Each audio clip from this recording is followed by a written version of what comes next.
3 years ago, I started a platform called Inward Living. I had essentially what was a mental breakdown for me, in which I realized I'd been keeping a lot of traumatic things that happened to me at a younger age to myself. I had experienced sexual trauma, and as a result of that, for the next 11 years of my life, after that, I went on to struggle with an eating disorder for 7 or 8 years of my life. I was in several really unhealthy relationships. I really didn't treat myself very well. And often I just found that I was so lost and I really didn't know who I was. When I had this mental breakdown, what had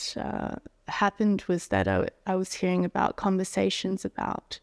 Me Too at the time, and stories of sexual assault and trauma, sexual violence. And I realized that it actually triggered me, or triggered something in me which I'd held inside for a really long time. When I was 19, I experienced sexual trauma, but I held it to myself. I didn't talk to anyone about it. I felt so ashamed about what I'd been through, and it took me getting to the point where I had this mental breakdown 11 years later, where I became incredibly suicidal, for no apparent reason at all at the time, or for reasons that I couldn't explain, that I realized just how much impact that feeling of shame from what happened to me was having on my life, or has been having on my life. Luckily for me, I was able to get support and to receive therapy. And during that journey of being able to heal and being able to understand what the things I had been through had done in terms of holding me back from really experiencing life in a way that was fulfilling, I realized that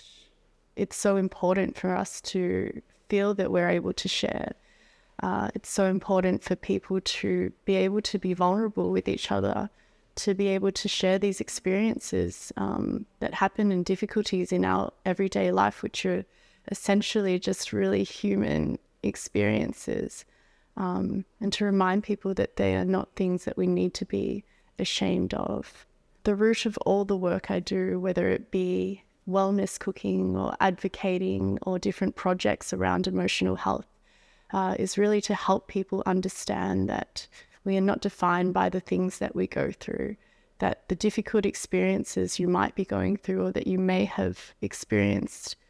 they don't reflect who you are as a person, that they're things that have happened to you, or mistakes that we make. And that if we allow ourselves to actually look at what has happened, to actually reach out for support,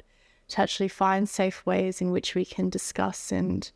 heal from these situations, that they can become incredible drivers for us to really create lives in which we really are able to experience wellness in its purest form, that they can become really powerful parts which we can feel proud of who we are as a person.